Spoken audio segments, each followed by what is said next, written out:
la plus grosse erreur de ta carrière était cachée derrière une boîte juste en arrière de toi et que tout le monde l'avait oubliée? Chez H&M, j'ai vécu cette leçon en direct. Et ce que j'ai trouvé dans cette boîte m'a appris une vérité qui s'applique dans ton business, dans ton entreprise, tes projets, ta vie. Allez, je te raconte. Je me découvre pour la première fois, je suis Moni Bong, épouse, maman de 4 merveilleux enfants. Ici, je partage mon parcours d'entrepreneuriat, mes débuts difficiles et sincères dans la création de l'entreprise et dans l'industrie de la mode. Si ce contenu te parle, n'oublie pas de liker, de partager, car ça m'aide énormément à faire grandir cette chaîne. Il m'est arrivé une fois dans notre magasin, après plusieurs semaines, quelque chose clochait dans notre chiffre d'affaires. Une robe d'une campagne en cours, une pièce clé du département de femmes, avait mystérieusement disparu des rangs d'art. Plus personne n'en parlait. Pour que tu comprennes l'impact vraiment de ce moment, il faut d'abord que je te parle de ce qui s'est passé autour. Continue de regarder jusqu'à la fin parce que ce qui arrive ensuite, personne ne l'a vu venir. Quand on pense à gérer un business, on pense aux ventes, aux clients et au marketing, rarement à ce qu'on a réellement en réserve. Et pourtant, au fil de mes années chez H&M, j'ai appris que ce qui se passe en arrière-boutique influence directement ce qui se passe en caisse. Ce que tu stockes, comment tu le gères lorsque tu le mets à l'avant. Tout ça a un impact direct sur la rentabilité.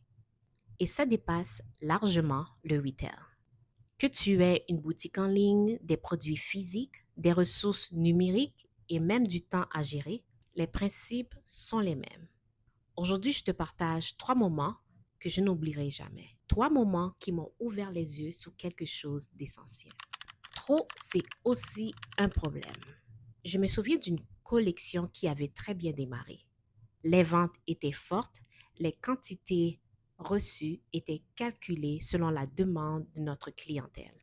Un magasin au centre-ville recevait des commandes plus élevées qu'un magasin situé en province ou dans une banlieue.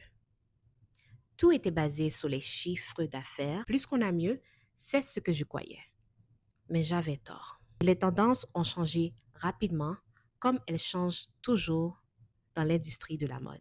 On s'est retrouvé avec des articles qui ne bougeaient plus et pour les écouler, on a dû mettre tous ces articles en solde. Ce qui veut dire on vendait en dessous du prix normal. Et lorsque tu vends moins cher que prévu, ton profit diminue. Parfois même jusqu'à ne plus rien gagner sur cet article. J'ai compris ce jour-là d'avoir trop en réserve, ce n'est pas de la sécurité. C'est un poids sur ton espace, sur ta trésorerie, sur ta rentabilité. Parce que accumuler sans plan, c'est perdre sans s'en rendre compte. Pas assez, c'est encore pire. Un article était en forte demande, les clientes le cherchaient activement en magasin. Elles posaient des questions, elles revenaient vérifier. Il se vendait si vite qu'on le voyait presque plus sur le plancher. Et c'est exactement là que le problème a commencé. On n'avait pas anticipé cette demande, on n'avait pas ajusté les quantités à temps. On n'avait pas fait le suivi nécessaire pour s'assurer qu'on en avait assez pour répondre à l'intérêt des clientes. Et il fut un moment qu'elles arrêtaient tout simplement de venir dans le magasin.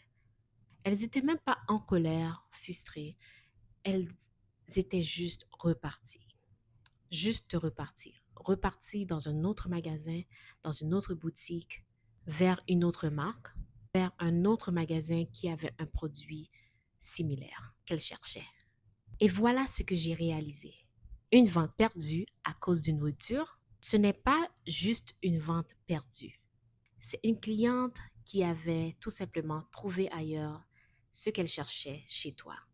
Dans ton business, dans ton entreprise, dans ta boutique en ligne, dans les services que tu offres, est-ce que tu anticipes la demande? Est-ce que tu sais ce que les clients veulent avant même qu'elles te le demandent? Parce que la clé n'est pas d'avoir beaucoup.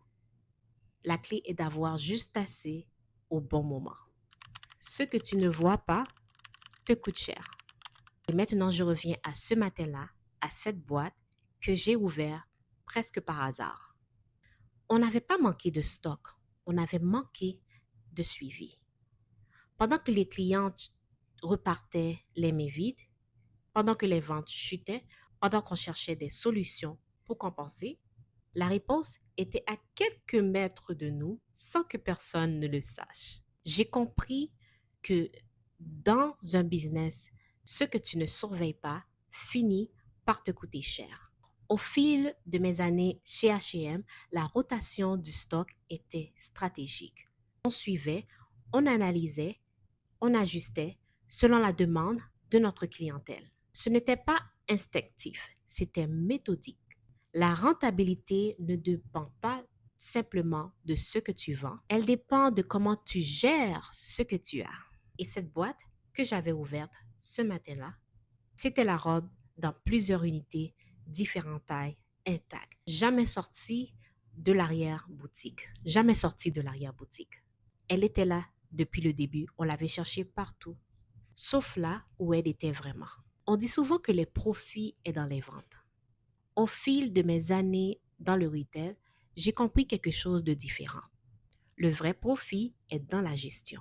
Ce que mes années chez H&M m'ont appris sur la gestion du stock, c'est simple. Trop, c'est un poids, pas assez, c'est une perte. Et mal organisé, c'est une opportunité manquée. La rentabilité ne dépend pas de ce que tu vends, elle dépend de comment tu gères ce que tu as. Dis-moi en commentaire aujourd'hui, est-ce que tu as quelque chose que tu accumules dans ton business sans vraiment l'utiliser? Ou quelque chose que tu manques parce que tu ne l'as pas anticipé? Je te mets la prochaine vidéo juste ici. Elle complète parfaitement ce que nous venons de voir ensemble. Continue de rêver, de construire et de croire en ce que tu bâtis et on se dit rêve, réalisation, succès. À la prochaine vidéo.